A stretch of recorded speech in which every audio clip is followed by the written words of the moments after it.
नमस्कार, सुबह के 9 बजने वाले और आप देख रहे हैं 9 की 9 खबर और मैं हूं आपके साथ विभा उपाध्याय। खबर मोतिहारी से, जहां के बधुनी घाट गांव में प्लाईवुड फैक्ट्री की मालिक की हत्या कर दी गई है और उसके बाद कड़ियाए अपराधियों ने उसके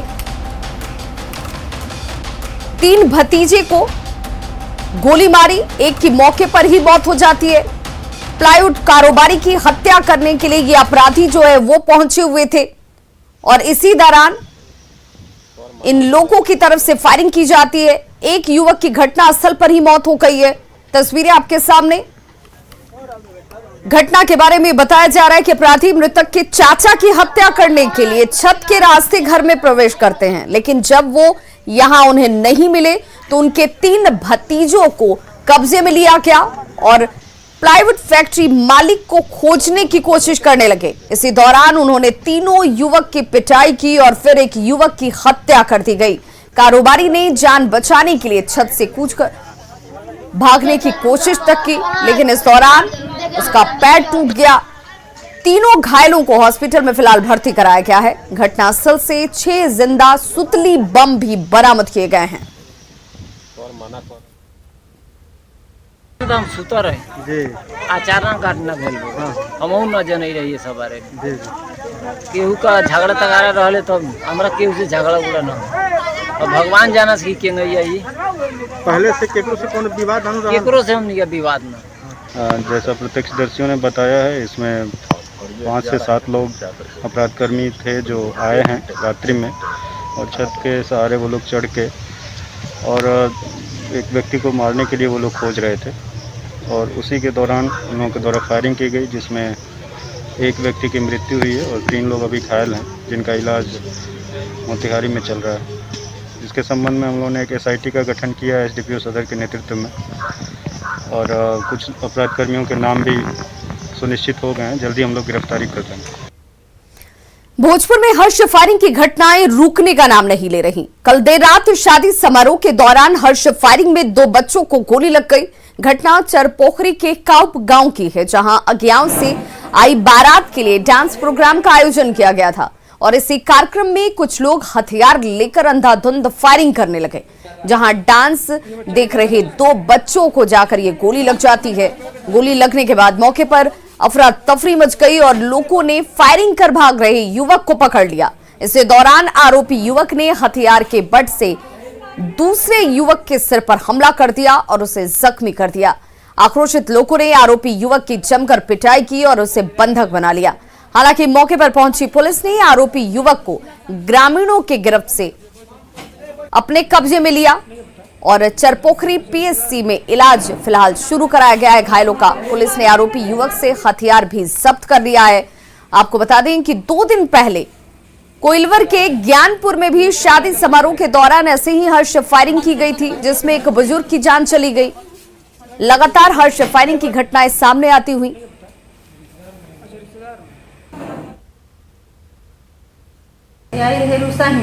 रूसा पूरा नाम उनकर का जानता नहीं? रूसा नाम उनकर केकर शादी रहा? बेटी के नारायणपुर से नारायणपुर से।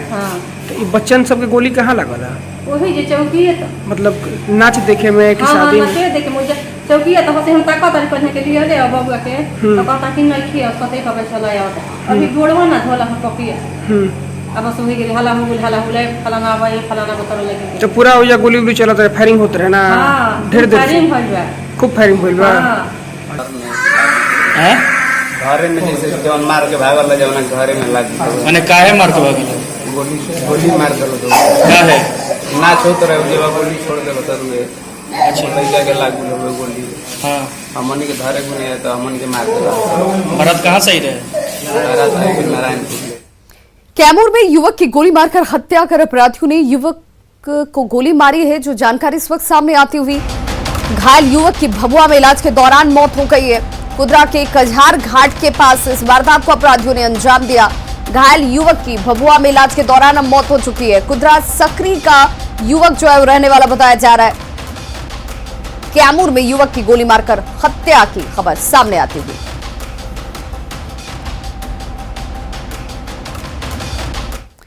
गोपालगंज में गंडक के बढ़े जलस्तर से सदर अनुमंडल के 6 प्रखंड बाढ़ से प्रभावित हैं और सबसे ज्यादा परेशानी बैकुंठपुर प्रखंड के दर्जनों पंचायतों में रहने वाले लोगों को हो रही है, जहां पर गंडक का पानी तटबंधों के अंदर बसे निचले इलाकों तक फैल चुका है। बैकुंठपुर के अलावा सिधवलिया, बरौली, माझागढ़, सदर प्रखंड और कुचायकोट में भी दर्जनों पंचायत हैं जहां पर बाढ़ का पानी जो है वो पहुंच चुका है और यहां रहने वाली आबादी इससे सीधे तौर पर प्रभावित है। बाढ़ प्रभावित इलाकों से लोगों को बाहर लाने के लिए अब जिला प्रशासन ये दावा कर रहा है कि सरकारी नाव के इंतजाम किए गए हैं, लेकिन कई पंचायतें अभी ऐसी हैं जहां पर सरकारी नाव का कोई इंतजाम नहीं है, जिसकी वजह से लोग प्राइवेट नावों के सहारे जरूरी काम करने को मजबूर हैं। लोग अपने घरों से अनाज, कीमती सामान निकालकर बाहर निकल रहे हैं। हवा का तेज बहाव और नाव की क्षमता कम होने की वजह से दुर्घटनाग्रस्त होने की आशंका भी बनी रहती है। माघी निमिया हमार घर है जी। तो देखा था पानी के गजने बा, हर एक चीज के गजने बा हमके। तो अब आप कहाँ जाएंगे? सामान लेके सब आए हुए हैं। जाब से मुझावन है, महीने से 2 खी। जी। हाँ अब वहीं रहेंगे? हाँ। कब तक रहेंगे? पानी तो लेना, सूखी तो लेना ना है। एनडीआरएफ के बाद अब एसडीआरएफ की टीम भी गोपालगंज पहुंच चुकी है। एसडीआरएफ की टीम यहां बैकुंठपुर के विभिन्न गांवों में रेस्क्यू ऑपरेशन चलाएगी और बाढ़ से घिरे लोगों को तटबंधों या फिर सरकार की ओर से बनाए गए राहत शिविरों तक पहुंचाया जाएगा। इससे पहले एनडीआरएफ की टीम को गोपालगंज के विभिन्न बाढ़ प्रभावित इलाकों में तैनात किया गया है। दरअसल वाल्मीकि नगर बैराज से 4 लाख क्यूसेक से ज्यादा पानी छोड़ा गया था।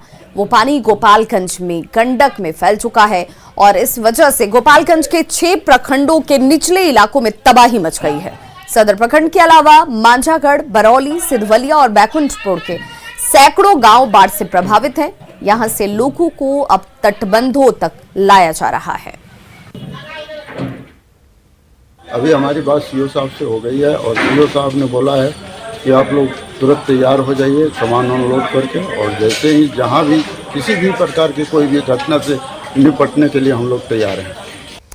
भागलपुर के सबौर प्रखंड के गांव में बाढ़ का खतरा गहराने लगा है। रजनंदेपुर पंचायत के लोग बाढ़ की आशंका से डरे सहमे हुए हैं और अपने सामान समेत पूरे परिवार को मचान पर ले जा रहे हैं। बाढ़ आने की स्थिति में ये लोग महीनों तक इसी मचान पर गुजारा करेंगे। ये तस्वीरें आपके सामने, जहां पर इन इलाकों में रहने वाले लोगों की आधी जिंदगी जो है इस तरीके से मचानों पर ही कटती नजर आ रही है।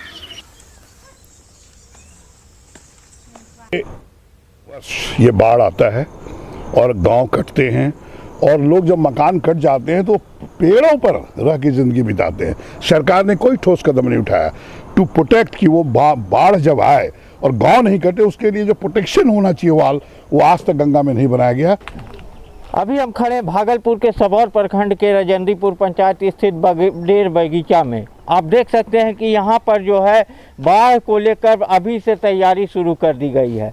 कुछ लोगों ने अपना बक्सा जो है पेड़ों के ऊपर रख दिया है, तो वहीं यहाँ पर हर एक घर में यहाँ पर 100 घर हैं और 100 घरों में जो है यहाँ पर मचान बनाया जाता है और मचान पर भी ही पानी आने के बाद जो है इन लोगों का डेरा रहता है और एक तरह से घोंसला बनाकर ये लोग यहाँ पर अपनी जीवन यापन बाढ़ के समय में व्यतीत करते हैं।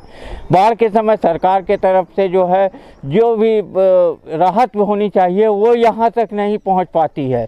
पिछले 9 सालों से जो ग्रामीणों की माने तो 9 सालों से यही हालात में ये लोग यहाँ पर ज़िंदगी बसर कर रहे हैं। हर एक साल बाढ़ की स्थिति को देखते हुए यहाँ पर घोंसले बनाए जाते हैं और ये मचान जो है उसको तैयार किया जाता है। 1 महीने लगते हैं इसको तैयार करने में और यहाँ पर कुछ ग्रामीण हैं, हम इनसे बात करते हैं कि इनका दर्द क्या है।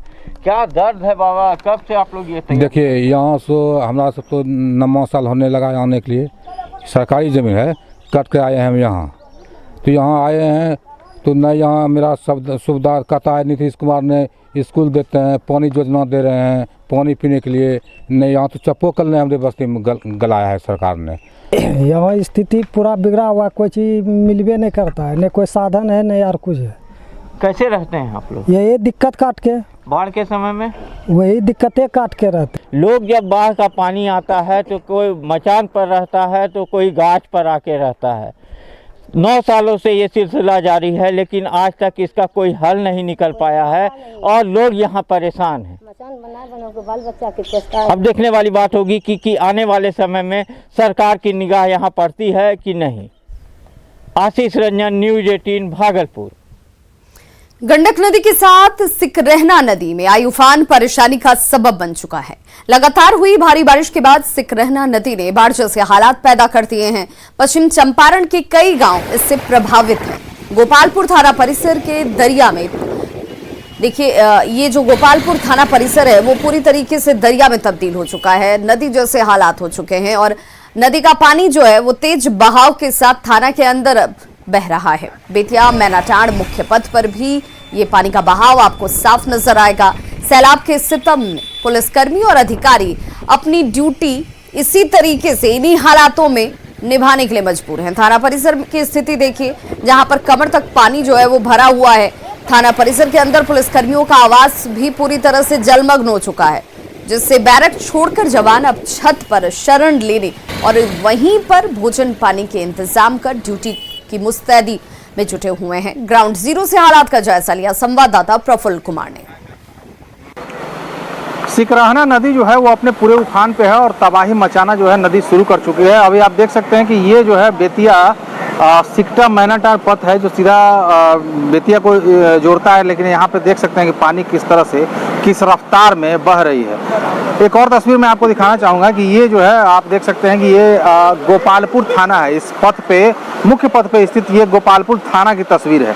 आप देखिए कि थाना के अंदर किस तरह से पानी का बहाव थाना के अंदर से आ रहा है और पूरा थाना जो है वो पानी से जलमग्न हो चुका है। पूरा थाना डूब चुका है और स्थिति ये है कि थाना परिसर में बना ये मंदिर जो है, मंदिर भी डूब गया है और थाना भी देखिए वो गोपालपुर थाना, आप देख सकते हैं गोपालपुर थाना का ये भवन है और ये भवन पूरी तरह से डूब चुका है। यहाँ के जो कर्मचारी हैं, स्टाफ हैं, वो भी यहाँ पे जो पुलिस के जवान हैं वो अभी तक नज़र नहीं आ रहे हैं। थाना में रखे जितने भी वाहन गाड़ी जो भी है सब कुछ डूब चुका है और पानी जो है वो धार जो है वो लगातार इसका रफ्तार जो है वो बना हुआ है। लगातार पानी इधर आता ही जा रहा है।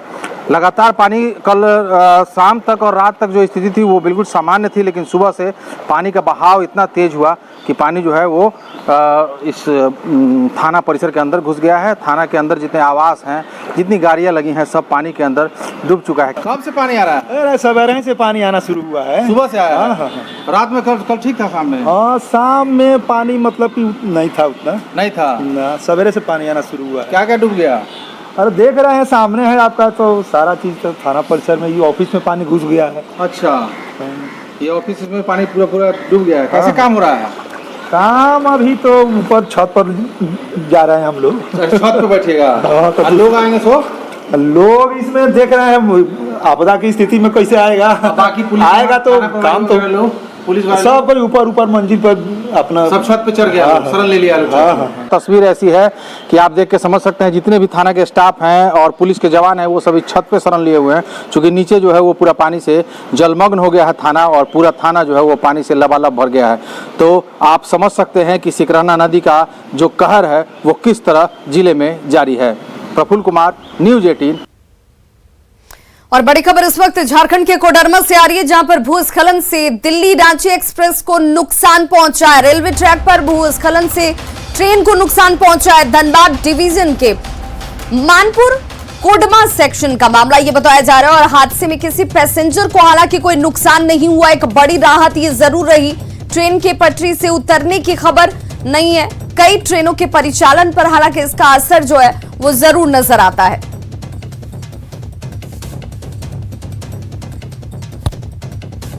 और हमारे साथ इस वक्त पूर्व मध्य रेल के सीपीआरओ राजेश कुमार जुड़ चुके हैं। राजेश, मैं आपसे ही जानना चाहूंगी कि इस वक्त क्या रियलिटी है, क्या ग्राउंड रिपोर्टिंग है, क्योंकि अगर इन हालातों में किन किन ट्रेनों पर इसका असर नजर आता है? बिल्कुल सामान्य हो चुका है। आज प्रातः 5:17 पे हमें ये सूचना मिली कि बासकटवा, ब्लॉक हट और नाथगंज स्टेशन के बीच में कुछ लैंडस्लाइड हुआ और बोल्डर गिर गए थे। इसकी वजह से नई दिल्ली से रांची जाने वाली जो हमारी राजधानी स्पेशल थी वहां पर करीब 2 घंटे रुकी रही और 8:05 पर रांची राजधानी स्पेशल को हम लोगों ने रवाना कर दिया है और इसके पीछे 7 और अन्य मेल एक्सप्रेस ट्रेनें खड़ी हैं जिनका परिचालन अब धीरे धीरे एक एक करके शुरू हो रहा है। क्या इस हादसे में किसी को कोई नुकसान भी, जान माल का कोई नुकसान भी हुआ है? नहीं, इस हादसे में किसी तरह का कोई भी नुकसान नहीं हुआ है। राजधानी एक्सप्रेस के सभी यात्री पूरी तरह से सुरक्षित हैं और ट्रेन अपने गंतव्य स्थान रांची के लिए रवाना भी हो चुकी है घटनास्थल। लेकिन ऐसे जब राजधानी जो ट्रेन है वो जब गुजरती है तो उससे पहले जो आवाजाही होती है उन ट्रैकों की निगरानी होती है, उसे देखा और जांचा जाता है। क्या यहाँ पर वो लैप्सेस हो गए क्या? नहीं, ऐसे कोई लैप्स नहीं हुई है। लगातार भारी बारिश हो रही है उस एरिया में और जिस समय ट्रेन गुजर रही थी उस समय ही लैंडस्लाइड ऊपर से हुआ है और कुछ बोल्डर्स जो है वो ऊपर से एक खिसक करके जो कटिंग है उसमें आ गए थे। इसकी वजह से ट्रेन को हम लोगों ने वहां पे रोका, बोल्डर्स को हटाया, साइट को क्लियर किया और उसके बाद ट्रेन आगे रवाना कर दी गई है। लेकिन ट्रेन डिरेल नहीं हुई थी, ट्रेन ट्रैक से डिरेल नहीं हुई? नहीं, ट्रेन डिरेल नहीं हुई थी, वो बोल्डर से केवल स्क्रैच हुआ है, स्क्रबिंग हुआ है।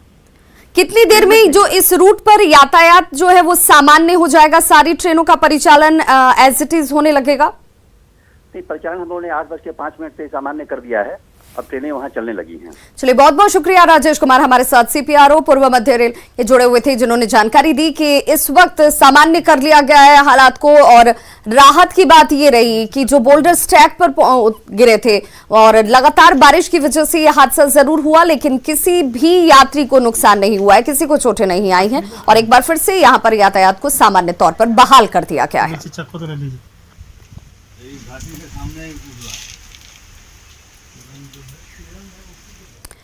तो देखिए, लगातार बारिश हो रही है। मौसम विभाग ने उत्तर और दक्षिण बिहार की कई जगहों पर येलो अलर्ट भी जारी कर रखा है, जिसे लेकर एहतियात बरतने की जरूरत है। मध्य बिहार के कुछ जिलों के लिए बूंदाबांदी के अलर्ट भी जारी किए गए हैं। कल पटना में 11.6 mm बारिश जो है वो दर्ज की गई थी। वहीं गया की अगर बात कर लें तो गया में 3 और भागलपुर में 2 मिलीमीटर बारिश जो है वो कल सिर्फ दर्ज की गई है। सबसे अधिक मोहनिया में 60 मिलीमीटर बारिश हुई थी। बारिश होने की वजह से लोगों को जहां गर्मी से राहत मिल रही है, वहीं दूसरी तरफ एक बार फिर से जल जमाव जैसी समस्याओं से लोगों को दो चार होना पड़ रहा है। राजधानी पटना का मौसम आज सुबह से ही बदला है। आज सुबह से बूंदाबांदी हो रही है और मौसम काफी खुशगवार है। और जिस तरीके से राजस्थान से लेकर बंगाल की खाड़ी तक ट्रफ लाइन गुजर रही है, उसके कारण अगले 2 दिनों तक उत्तर और दक्षिण बिहार के अधिकांश जिलों में भारी बारिश की संभावना जताई गई है। इसको ध्यान में रखकर पटना के इस मौसम विज्ञान केंद्र द्वारा येलो अलर्ट जारी किया गया है। बारिश की आशंका को लेकर जारी येलो अलर्ट मुख्य रूप से उत्तर बिहार के पश्चिमी चंपारण, पूर्वी चंपारण, गोपालगंज, सिवान, सारण, सीतामढ़ी, मधुबनी, मुजफ्फरपुर, दरभंगा, वैशाली, शिवहर, समस्तीपुर, सुपौल, अररिया, किशनगंज, पूर्णिया और सहरसा के लिए जारी किया गया है।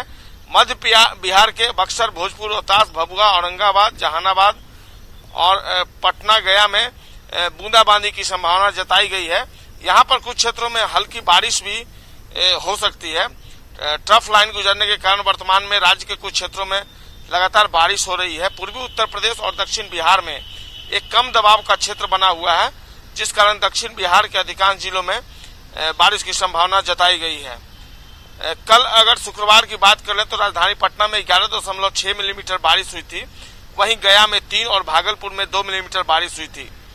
पिछले 24 घंटे में मोहनिया में सर्वाधिक 60 मिलीमीटर बारिश का रिकॉर्ड दर्ज किया गया है। आज जो मौसम है कुल मिलाकर आप देख सकते हैं, इस वक्त हम जहां खड़े हैं लगातार बूंदाबांदी जो है वो सुबह से ही हो रही है और इस कारण जो जनजीवन है वो प्रभावित हुआ है। लोग सड़कों पर कम निकले हैं, लेकिन मौसम की बात करें तो मौसम बेहद शानदार और लोगों के अनुकूल दिख रहा है। कैमरा पर्सन दीपक के साथ संजय कुमार, न्यूज़ 18 पटना।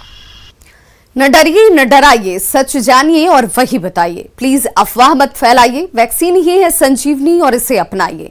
और यही काम कर रहा है नेटवर्क 18, जो फेडरल बैंक के साथ मिलकर वैक्सीनेशन को लेकर जागरूकता अभियान चला रहा है, जिसका नाम है संजीवनी इज शॉर्ट ऑफ लाइफ।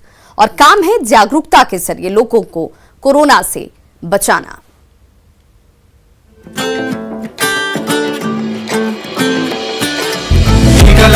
जरा टीका लगा, जब अपनी बारी आए टीका लगा। हो ये जो ढाल सी है वो कमाल सी है, संजीवनी आई यहाँ।